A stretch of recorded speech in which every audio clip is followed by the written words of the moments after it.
어린 양은 예수님이십니다. 보좌에 앉으신 하나님으로부터 책을 받으시는 그 순간에 새 노래가 들려오는데 하나님의 주변에 있는 네 생물과 24장로들이 노래를 부르는 것입니다. 그 노래의 내용은 요한계시록 1장 3절을 읽어보겠습니다. 이 예언의 말씀을 읽는 자와 듣는 자들과 그 가운데 기록한 것을 지키는 자들이 복이 있나니 때가 가까움이라. 여기에 복받는 일이 있습니다. 이 복이라는 것은 세상 사람들이 말하는 육신적으로 오래 살고 부귀 영화를 누리고 또 많은 자녀를 낳는 그런 복이 아니라 영원한 생명, 영생의 복을 의미합니다. 이 예언의 말씀을 읽는 자와 듣는 자, 그리고 지키는 자는 복이 있다고 말씀하셨습니다. 오늘 우리는 요한계시록을 조금 공부하겠습니다. 이것을 공부하면 첫째, 읽는 것과 그 다음에 듣는 것, 이 두 가지는 오늘 이루어질 수 있습니다.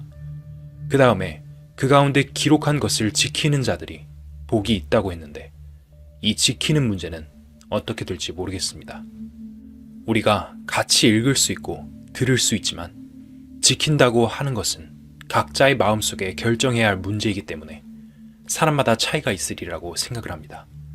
여하튼 요한계시록은 상당히 어렵게 느껴지는 부분이 많습니다. 예수님의 12제자 가운데 한 사람인 사도 요한이 받모섬이라는 곳에 가서 기도를 하는 중에 이 계시를 받았습니다. 터키에 가면 에베소 지역이 있는데 거기서 배를 타고 한두 시간쯤 에게해 바다 쪽으로 나가면 받모섬이 있습니다. 그 받모섬에 요한이 귀향을 가서 안식일 기도를 하는 중에 이 계시를 받은 것입니다. 우리는 오늘 그 계시가 사실인지 아닌지를 공부할 것입니다. 지금까지 성경은 사실이다 라는 제목을 걸고 여러 가지 방면으로 생각해 왔습니다. 하나님이 이 세상을 창조하신 것도 사실이고 또 성경 속에 어떤 기록이 과학적으로나 현실적으로 사실인 것, 또 역사적으로도 사실이라는 것을 살펴봤습니다. 사람들은 요한계시록 읽기를 꺼려합니다. 읽어도 그 뜻을 잘 모르기 때문입니다. 반면에 이 세상에서 제일 해석이 많은 책이 이 요한계시록입니다. 그런가 하면 엉터리가 제일 많습니다. 이 요한계시록을 사람들이 자기 나름대로 해석하기 때문에 틀리는 부분이 많이 있습니다. 요한계시록 1장은 서론이고 2장, 3장, 4장까지는 7교회에 대한 이야기입니다. 5장부터 19장까지는 환난에 대한 이야기입니다. 앞으로 이 세상에 다가올 아주 무시무시한 환난에 대한 이야기이고 20장은 천년 왕국에 대한 이야기, 21장과 22장은 영원한 천국에 대한 말씀입니다. 요한계시록은 이렇게 구분되어 있습니다. 여기서 중요한 부분은 5장부터 19장까지 나오는 환난에 대한 부분입니다. 요한계시록 5장 1절부터 읽겠습니다. 내가 보매 보좌에 앉으신 이의 오른손에 책이 있으니 안팎으로 썼고 7인으로 봉하였더라. 또 보매 힘 있는 천사가 큰 음성으로 외치기를 누가 책을 펴며 그 인을 떼기에 합당하냐 하니 하늘 위에나 땅 위에나 땅 아래에 능히 책을 펴거나 보거나 할 리가 없더라. 책을 펴거나 보거나 하기에 합당한 자가 보이지 않기로 내가 크게 울었더니 장로 중에 하나가 내게 말하되 울지 말라. 유대 지파의 사자 다윗의 뿌리가 이기었으니 이 책과 그 7인을 떼시리라 하더라. 내가 또 보니 보좌와 네 생물과 장로들 사이에 어린 양이 섰는데 일찍 죽임을 당한 것 같더라. 7뿔과 7눈이 있으니 이 눈은 온 땅에 보내심을 입은 하나님의 7영이더라. 어린 양이 나아와서 보좌에 앉으신 이의 오른손에서 책을 취하시니라. 보좌에 앉으신 이는 하나님이십니다. 계시를 받는 중에 하늘의 영광스러운 광경이 나타나고 보좌에 앉으신 분이 계시는데 그분의 오른손에 책 한 권이 들려 있었습니다. 그 책은 무엇인가 가득 씌어 있는 책이었습니다. 그런데 그 책은 7인으로 봉하였더라 라고 했는데 즉 봉틀을 봉하듯이 봉하고 도장을 찍어 놓았습니다. 인을 쳐 놓았기 때문에 아무도 뗄 수가 없어요. 그 다음에는 또 봄에 힘있는 천사가 큰 음성으로 외치기를 누가 책을 펴며 그 인을 떼기에 합당하냐 하니 하늘 위에나 땅 위에나 땅 아래에 능히 책을 펴거나 보거나 할 리가 없더라. 이 책을 펴거나 보거나 하기에 합당한 자가 보이지 않기로 내가 크게 울었더니 라고 했습니다. 사도 요한이 그 책의 내용을 알고 싶어서 그 책에는 엄청나게 중요한 내용이 있고 그 내용이 밝혀져야 되는데 그 책을 펼 수 없기 때문에 대성통곡을 했다고 했습니다. 사도 요한은 그 책 안에는 엄청난 비밀이 있고 매우 중요한 사실이 있다는 것을 계시로는 알기는 아는데 그 내용이 무엇인지를 잘 모릅니다. 그래서 그것이 매우 중요한 문제이고 또 알고 싶어서 크게 통곡을 했다고 했습니다. 그랬더니 장로 중에 하나가 내게 말하되 울지 말라. 유대지파의 사자 다윗의 뿌리가 이기었으니 이 책과 그 7인을 떼시리라 하더라. 다시 말하면 마귀에 승리하고 세상에 승리한 자가 그 책을 펼 수 있다고 했습니다. 단 한 분의 승리자, 여기서 말하는 다윗의 뿌리는 예수 그리스도를 의미합니다. 예수 그리스도께서 승리자이기 때문에 그 7인을 떼고 책을 펼 수 있다고 장로가 답변했습니다. 6절을 읽어보겠습니다. 내가 또 보니 보좌와 네 생물과 장로들 사이에 어린 양이 섰는데 일찍 죽임을 당한 것 같더라. 7뿔과 7눈이 있으니 이 눈은 온 땅에 보내심을 입은 하나님의 7영이더라. 어린 양은 예수 그리스도를 말합니다. 나중에 예수 그리스도께서 왜 어린 양인지 그 이유를 알게 될 것입니다. 어린 양이 나와서 보좌에 앉으신 이의 오른손에서 책을 취하셨다고 하셨습니다. 그 책의 인을 떼고 그 책의 내용을 이제 공개하기 시작한다는 뜻입니다. 그런데 여기 이 말씀이 왜 기록이 되어 있는지, 요한계시록 5장의 내용이 무엇을 뜻하는 것인지 그것을 잘 알게 되면 6장부터 나오는 내용은 아주 쉽게 풀립니다. 대개 요한계시록을 읽어도 그 내용을 잘 모르는 까닭은 5장이 열쇠인데 이 열쇠를 찾지 못하기 때문입니다. 5장이 무엇인지를 확실히 알게 되면 요한계시록의 전체 내용을 명확하게 알 수 있습니다. 먼저 5장 1절부터 살펴보면 하나님의 오른손에 쥐어진 7인으로 봉한 책을 어린 양이신 예수님이 직접 펴는 행위가 과연 무슨 의미인지를 알아야 합니다. 이것을 이해하기 위해서는 하나님이 이스라엘 민족에게 주신 토지 제도를 살펴볼 필요가 있습니다. 레위기 25장부터 읽어나가 보겠습니다.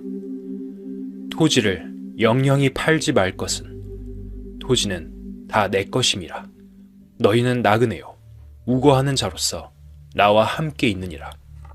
너희 기업의 온 땅에서 그 토지 무르기를 허락할지니 만일 너희 형제가 가난하여 그 기업 얼마를 팔았으면 그 근족이 와서 동족에 판 것을 물을 것이요 만일 그것을 물을 사람이 없고 자기가 부유하게 되어 물을 힘이 있거든 그 판 해를 계수하여 그 남은 값을 산자에게 주고 그 기업으로 돌아갈 것이니라. 그러나 자기가 물을 힘이 없으면 그 판 것이 희년이 이르기까지 산자의 손에 있다가 희년에 미쳐 돌아올지니 그가 곧 그 기업으로 돌아갈 것이니라. 옛날에 이스라엘 민족이 애굽에서 나와서 가나안 땅으로 들어갔습니다. 모세의 인도를 받아서 이집트를 나왔고 모세 뒤를 이어 여호수아가 이스라엘 민족을 인도해서 가나안 땅을 차지했습니다. 가나안 땅에는 블레셋 사람들 외에 가나안 족속이라 불리는 가나안 사람들이 살고 있었는데 이스라엘 민족이 그곳에 들어가서 그 땅을 점령하게 되는 것입니다. 이스라엘 사람들은 12지파로 나누어집니다.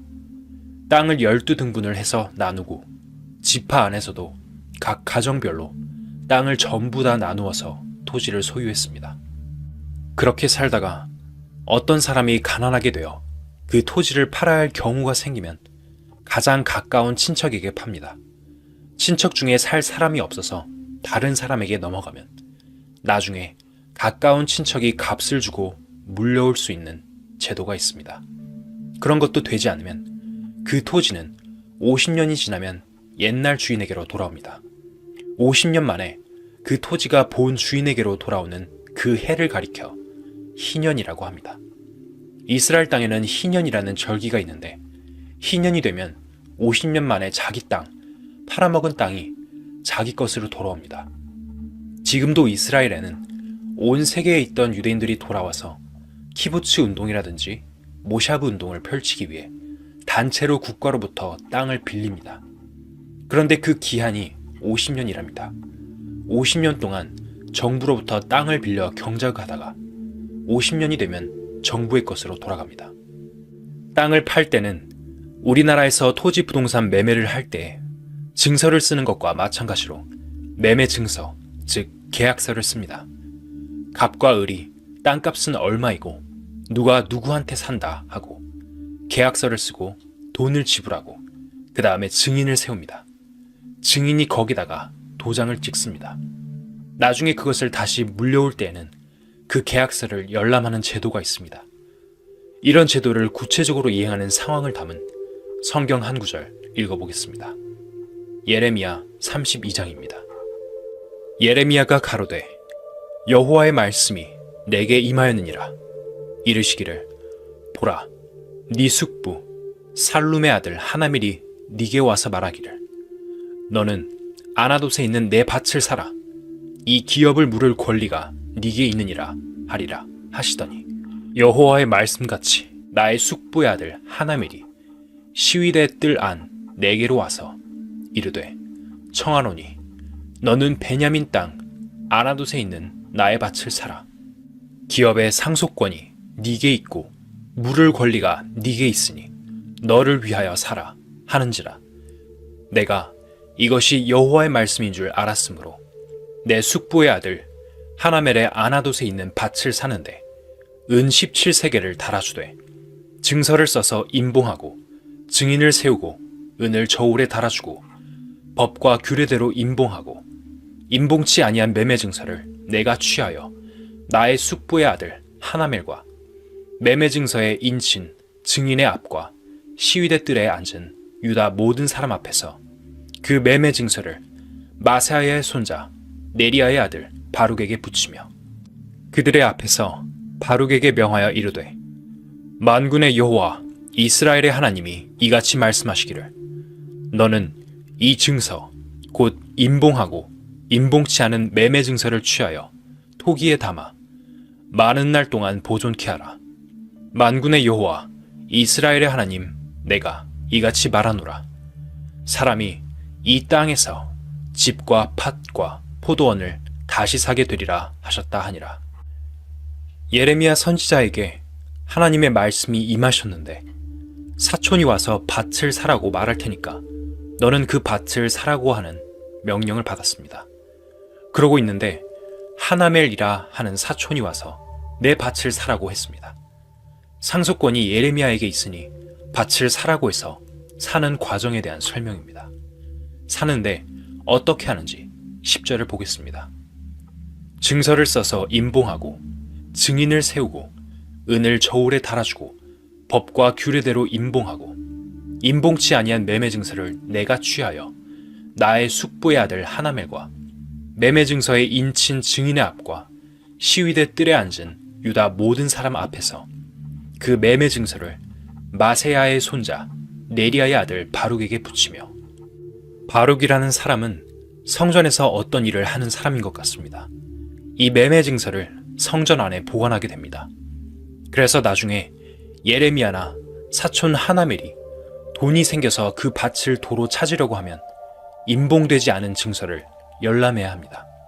성전에 가서 열람을 해보고 거기 있는 대로 가령 50년간 파는데 20년이 지났으면 남은 30년을 돈으로 환산하여 그 돈을 산 주인에게 주고 밭을 도로 찾게 되는 것입니다. 이것이 이스라엘 민족의 토지 제도입니다. 우리가 창세기 2장, 3장을 공부하던 중에 알게 된 것 하나는 하나님께서 아담에게 이 세상을 다스리라고 맡긴 것입니다. 아담에게 왕권을 주시고 이 세상을 하나님의 대리자로서 다스리도록 했습니다. 그런데 아담이 이 세상을 팔아먹어 버렸습니다. 사탄에게 이 세상을 넘겨주어 버렸습니다. 마귀가 또 예수를 이끌고 올라가서 순식간에 천하 만국을 보이며 가로되 이 모든 권세와 그 영광을 내가 네게 주리라. 이것은 내게 넘겨준 것이므로 나의 원하는 자에게 주노라. 마귀가 예수님을 데리고 온 천하 만물을 보였습니다. 그러면서 내게 절해라. 이 모든 것은 내게 넘겨준 것이므로 내 것이다 라고 합니다. 창세기 3장에 나와 있듯이 마귀는 거짓말을 해서 아담과 이브로 하여금 선악과를 따먹게 하고 아담이 가졌던 그 통치권, 왕권을 빼앗았습니다. 그렇게 이 세상은 마귀에게 넘어가 잠정적으로 마귀의 것이 되어 있습니다. 그래서 하나님께서는 마귀의 것이 되어 있는 이 세상을 되찾으시려는 계획을 세우시고 세계의 중심지인 팔레스타인 땅을 전진 기지로 결정하신 후 이 땅에 이스라엘 선민의 역사를 꾸미고 거기에서 예수님을 탄생하게 하신 것입니다. 예수님은 바로 하나님이시고 하나님의 아들이십니다.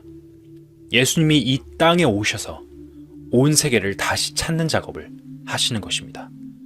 실질적으로 먼저 찾는 것은 사람의 영혼입니다. 사람의 영혼도 마귀에게 넘어가서 마귀의 관할 하에 있습니다. 구원을 못 받은 사람들의 영혼은 다 마귀의 지배를 받고 있습니다. 모든 사람의 영혼을 마귀로부터 빼앗아내는 작업이 바로 복음을 전파해서 사람들의 영혼을 구원하는 그 역사인 것입니다. 구원받는다는 것은 마귀의 소유에서 하나님의 소유로, 예수님의 소유로 넘어가는 것을 말합니다. 그것이 바로 하나님의 아들이 되는 것이고 거듭나는 것이고 구원받는 것입니다. 그런데 문제는 사람들이 예배당에만 다니고 단지 하나님을 믿는다고만 하면 하나님의 소유가 되는 줄 아는 것입니다. 절대로 그렇게 되지 않습니다. 거듭난 확실한 경험이 없으면 하나님의 소유가 될 수 없어요. 예수님이 십자가에서 돌아가신 뒤 지금까지 약 2000년 동안 사람의 영혼을 구원하는 역사가 계속되어 오고 있습니다. 사람의 영혼이 구원받는 기간이 지나면 그 다음에 바로 예수님이 재림하셔서 이 온 세상은 실제로 복귀되는 하나님의 것으로 되돌아오는 일이 있게 되는 것입니다. 하나님이 아담에게 주신 다스리는 권세를 아담이 팔아먹어 버린 것, 아담이 마귀에게 팔아먹어 버린 것을 예수님이 오셔서 다시 찾으신다는 내용입니다. 그래서 요한계시록에 기록된 그 임봉된 책의 내용이 하나씩 펼쳐질 때마다 이 세상에 엄청난 심판이 나타나게 되는 것입니다. 바로 우리 눈앞에 이러한 사실이 와 있습니다. 이건 굉장히 중요한 문제인 것입니다. 요한계시록 5장 8절부터 읽어보겠습니다. 책을 취하심에 네 생물과 24장로들이 어린 양 앞에 엎드려 각각 검은 고와 향이 가득한 금대접을 가졌으니 이 향은 성도의 기도들이라.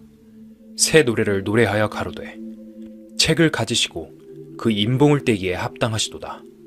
일찍 죽임을 당하사 각 족속과 방언과 백성과 나라 가운데서 사람들을 피로 사서 하나님께 드리시고 저희로 우리 하나님 앞에서 나라와 제사장을 삼으셨으니 저희가 땅에서 왕노릇 하리로다 하더라. 어린 양은 예수님이십니다.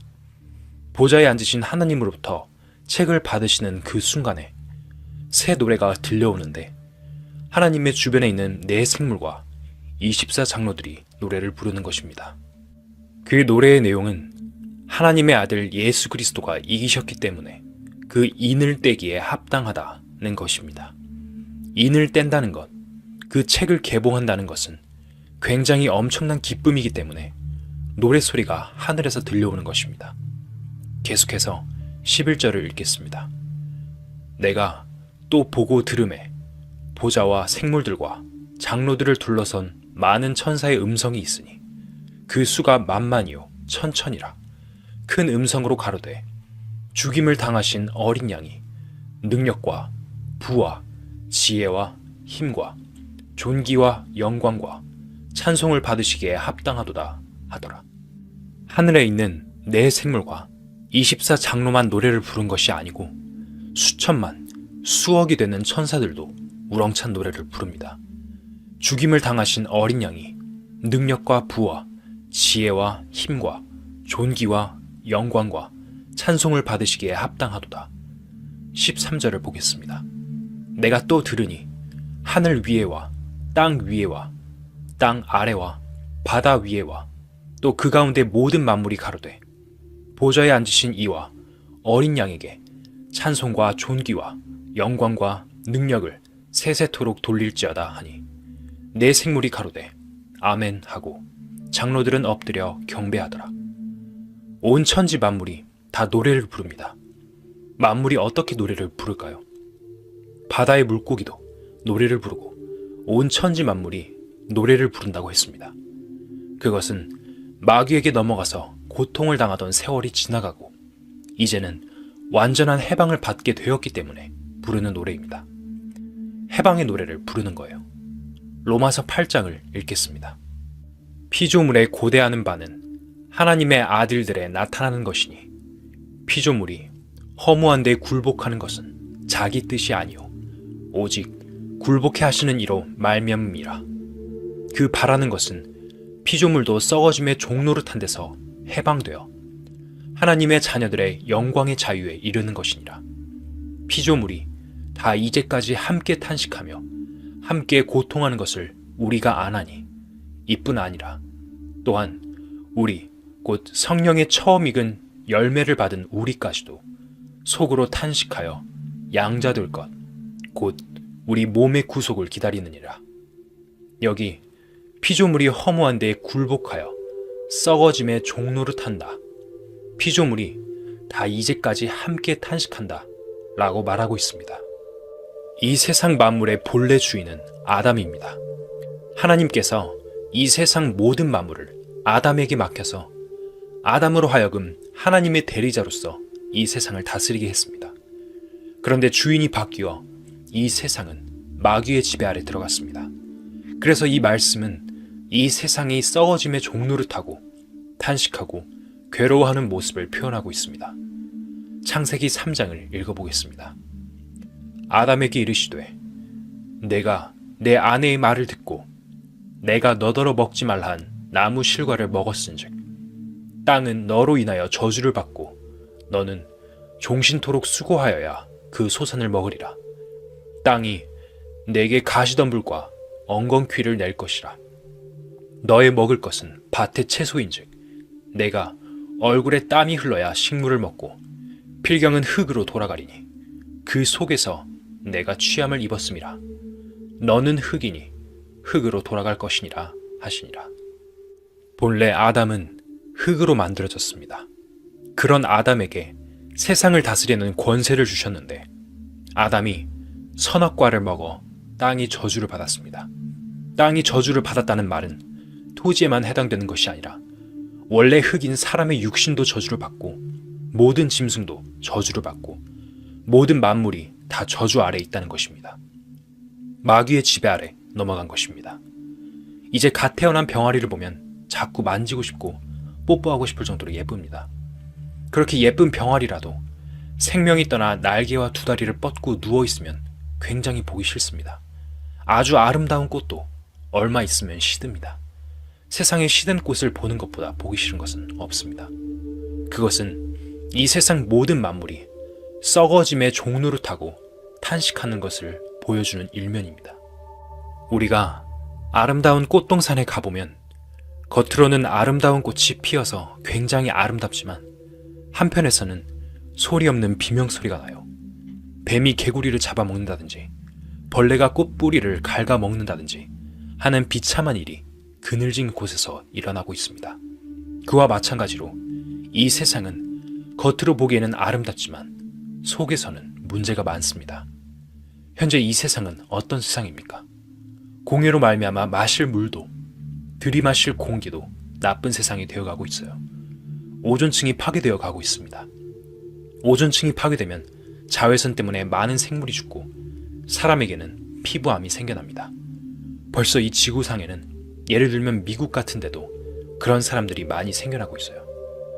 지구가 자꾸만 늙어가고 있습니다. 이 썩어짐의 종로를 타게 되는 원인은 사탄의 지배 아래로 넘어갔기 때문이에요. 그래서 하나님께서는 먼저 사람의 영혼을 복구시키고 구원받은 영혼의 숫자가 차고 예수님이 재림하시고 나면 이 모든 자연의 세상을 하나님의 뜻으로 완전히 다시 찾으십니다. 그럴 때 요한계시록 5장에 있는 말씀대로 온 천지 만물이 기뻐 노래하게 됩니다. 여러분이 생각하기에 천지 만물이 기뻐서 노래한다고 하니까 좀 이상하게 들릴지 모르겠습니다.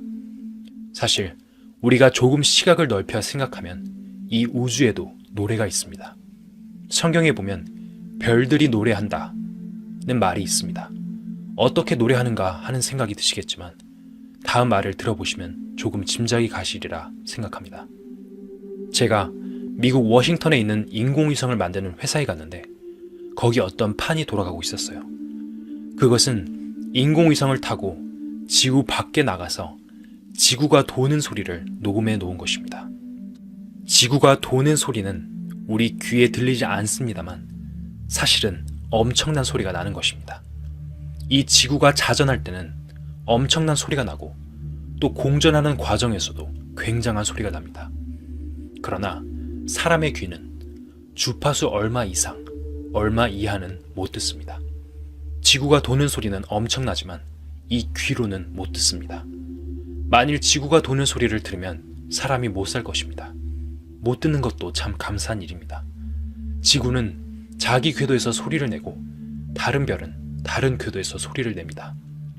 모든 우주 만물은 자기 궤도가 있는데 그 궤도를 돌아갈 때 나는 소리가 종합적으로 화음이 된다고 한번 생각해 보세요. 하나님은 멋있는 분이에요. 하나님은 이 우주 만물이 돌아가는 그 화음을 듣고 계시기 때문에 성경에 별들이 노래한다는 말을 하신 것입니다. 장차 이 세상이 해방을 받을 때, 이 온 우주 만물이 사탄으로부터 해방을 받을 때 엄청난 노래를 합창하게 됩니다. 해방이 왔다고. 저를 포함해서 해방이 무엇인지 잘 실감하지 못하는 분들이 많으실 것 같습니다. 1945년 8월 15일, 그때 당시 전 국민이 우리나라가 해방되던 날 밤에 한잠도 자지 않았다는 말씀을 들었습니다. 시골에 계셨던 분들은 멀리에서 온 전화로 해방되었다는 소식을 들었다고 합니다. 그 소식을 전하려고 동네마다 뛰어다니면서 해방이 왔다고 소리 지르면서 한숨도 자지 않았다고 합니다. 이 세상 전체가 실질적으로 해방을 받는 엄청난 사실이 닥칠 때 얼마나 우렁찬 소리로 노래를 부르겠습니까? 그러나 여러분, 한 가지 아셔야 할 것은 먼저 여러분 마음에 해방이 있어야 합니다. 여러분의 마음 속에 죄에서의 해방, 불행에서의 해방, 죽음에서의 해방이 있어야 합니다. 여러분이 받아야 할 해방이 있습니다. 그것은 양심의 해방, 종교에서의 해방인데 거듭나면 그 해방이 옵니다. 그 해방이 오면 마음속에 감사함이 있고 하나님께 찬송하게 되고 진정한 자유를 맛보게 됩니다. 저는 그 자유를 맛보았어요. 물론 모든 사람들이 똑같은 정도의 감사함을 느낄 수는 없습니다. 저는 너무도 오랫동안 양심의 고통을 당하던 사람이라 양심의 해방을 받은 그날 너무 기쁘고 감사해서 미친 사람처럼 되었으니까요. 그것은 죄에 대한 고뇌가 얼마나 심하느냐에 따라서 감사의 정도의 차이가 있습니다. 분명히 여러분들도 해방의 기쁜 사실을 마음속에 알 수 있어야 합니다.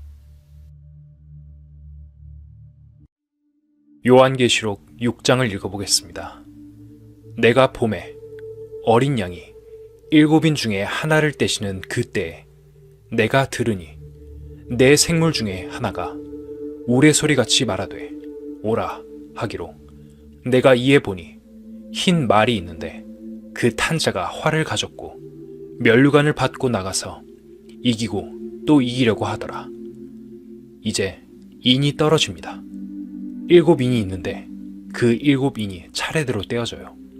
어린 양이 7인 중에 하나를 떼시는 그때에 2절을 보시면 흰 말이 있는데 그 탄자가 활을 가졌고 면류관을 받고 나가서 이기고 또 이기려고 하더라 라고 했는데 결국은 못 이기는 사람이 됩니다. 이 세상에 앞으로 어떤 인물이 하나 나오는데 세계의 독재자입니다. 앞으로 세계에 한 정부가 수립됩니다. 지금 이 세상은 하나의 세계로 가고 있습니다. 세계는 앞으로 하나의 제국이 됩니다. 그 제국의 지배자가 바로 백마를 탄 사람입니다. 그를 다른 말로 하면 적그리스도라고 하는 인물입니다. 이 세상에 적그리스도라는 인물이 나와서 이 세상을 통치하게 됩니다. 지금이 세상의 모든 경제체제, 정치체제 등은 모두가 그 방향으로 가고 있습니다. 그가 이 세상에 나타나면 그것은 첫째인이 떼어졌다는 뜻입니다. 둘째인을 떼실 때에 내가 들으니 둘째 생물이 말하되 오라 하더니 이에 붉은 다림말이 나오더라. 그 탄자가 허락을 받아 땅에서 화평을 제하여 버리며 서로 죽이게 하고 또 큰 칼을 받았더라. 붉은 말을 탄 자가 나오는데 그는 땅에서 화평을 제하여 버리고 큰 칼을 받는다고 했습니다. 이것은 무시무시한 전쟁을 말하는 것입니다. 이전 영상에서 예수님이 재림하시면 이 세상 모든 만물이 회복된다고 했는데 왜 첫째인과 둘째인을 뗄 때 이런 일이 나타날까요? 여기서 우리가 알아야 할 것은 현재 이 세상이 마귀에게 넘어가서 마귀의 것이 되어 있는데 다시 되찾기 위해서는 마귀에게 값을 지불해야 된다는 것입니다. 마귀에게 값을 지불하지 않고는 도로 찾을 수가 없습니다. 마귀에게 어떤 값을 줘야 할까요? 바로 심판입니다. 마귀에게 값을 주는 것은 마귀를 심판하는 것이고 마귀가 지배하던 이 세상을 청소하기 위해서는 심판하는 일이 먼저 시작되는 것입니다. 적그리스도가 나오는 것도 그를 죽이기 위한 것이고 무시무시한 전쟁이 일어나는 것도 마귀를 멸망시키기 위한 것입니다. 이 세상이 전쟁을 통해서 깔끔히 씻기는 일이 앞으로 다가옵니다. 그것이 두 번째 인을 뗄 때 벌어지는 일입니다. 셋째 인을 떼실 때에 내가 들으니 셋째 생물이 말하되 오라 하기로 내가 보니 검은 말이 나오는데 그 탄자가 손에 저울을 가졌더라. 내가 내 생물 사이로서 나는 듯하는 음성을 들으니 가로되 한 데나리온에 밀 한 되요 한 데나리온에 보리 석 되로다. 또 감람유와 포도주는 해치 말라 하더라. 이것은 흉년을 말합니다. 지금도 전 세계가 식량난에 처해 있지만 앞으로 이보다 더한 굉장한 흉년이 들이닥칩니다. 불과 몇십 년 전까지만 해도 양식이 남아서 서로 사 먹으라고 했습니다. 우리나라가 겪었던 문제 중 하나도 우리나라 쌀도 남는데 미국이 자국의 쌀을 사라고 압력을 넣었던 것입니다. 미국 쌀은 우리나라 쌀값의 8분의 1밖에 안 됐습니다. 또 미국 쌀은 질도 상당히 좋았습니다. 그 쌀을 아주 헐값으로 들여와 팔려고 하니까 우리나라 농민들이 전부 쌀 농사를 지을 수 없는 형편이 되기도 했습니다. 하지만 대량의 쌀이 생산되었던 미국의 캘리포니아주는 폭염과 극심한 가뭄으로 인해 쌀 농사가 완전히 망해버려서 이제는 한국 쌀과 거의 같은 가격에 팔린다고 합니다. 오히려 한국 쌀을 미국으로 수출해야 하는 지경에 이르렀다고 합니다. 지금도 그렇지만 앞으로 세계적으로 굉장히 큰 흉년이 옵니다. 그 흉년이 오면 얼마나 먹을 것이 귀한지 모릅니다. 여기에 나오는 데나리온은 상당히 큰 돈입니다. 한 데나리온에 밀 한 대를 살 수 있고 한 데나리온에 보리 석 대를 살 수 있다고 되어 있습니다. 이스라엘은 밀과 보리를 주식으로 하기 때문에 이렇게 기록되어 있습니다. 먹을 것이 굉장히 귀해집니다. 지금도 아프리카 지역에 굶어 죽는 사람들과 아이들이 얼마나 많습니까? 그런데 더더욱 흉년이 들면 온 세상은 완전히 먹을 것이 없어 뒤죽박죽이 됩니다. 심지어 사람까지 잡아먹을 그런 일이 일어날지도 모릅니다. 그것이 셋째 인을 떼실 때에 일어나는 일입니다. 넷째 인을 떼실 때에 내가 넷째 생물의 음성을 들으니 가로되 오라 하기로 내가 봄에 청황색 말이 나오는데 그 탄자의 이름은 사망이니 음부가 그 뒤를 따르더라. 저희가 땅 4분의 1의 권세를 얻어 검과 흉년과 사망과 땅의 짐승으로서 죽이더라. 칼에 죽고 흉년으로 죽고 땅의 짐승에 의해 죽습니다. 짐승으로 죽인다는 말은 그 말 탄자가 사람을 많이 죽인다는 뜻입니다. 이러한 일들이 앞으로 일어나는 거예요. 이것이 앞으로 다가올 이 세상 일입니다. 우리가 알아야 할 것은 7년 환난 기간에는 지금 현재 이 세상에서 준비되고 있는 모든 것이 한꺼번에 폭발되는 것입니다. 다시 말하면 지금은 전쟁 준비를 하고 있는 것입니다. 무기를 자꾸 생산하고 파는 것이 계속되고 있는데 그러다 어느 시기에 가서 큰 전쟁이 일어납니다. 또 공해니, 오존층 파괴니, 공기 오염이니, 물의 오염이니 하는 그 모든 것도 이 시점에 맞춰져 있습니다. 이 시점에 가면 사람들이 에이즈 등 여러 질병 때문에 살 수 없을 것입니다. 에이즈는 환난의 병이라고 여겨지고 있습니다. 그것은 동성연애로 말미암아 일어나는 병이지만 동성연애를 하지 않더라도 피를 통해서 피에 균이 들어가면 전염됩니다. 주사를 잘못 맞아도 전염되고 수혈을 잘못 받아도 전염되어 자꾸 확산됩니다. 그래서 이 시점에 가면 에이즈가 엄청나게 확산될 것입니다. 전쟁, 흉년, 여러 가지 공해, 에이즈, 화산 폭발, 지진 등이 일어나 뒤죽박죽이 되는 일들이 이 시점에서 막 터지는 거예요. 그것이 환난의 시대입니다. 현재 이 세상은 환난의 시대에 맞추어 모든 여건이 형성되어 가고 있어요. 아무리 환경 문제를 연구해도 속수무책입니다.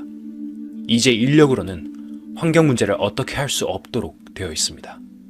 그때가 되면 이 세상은 완전히 사람이 살 수 없는 곳이 되어버리고 말아요. 그것이 7년 환난 기간인데 그때가 바로 사탄에게 값을 갚아주는 시기인 것입니다.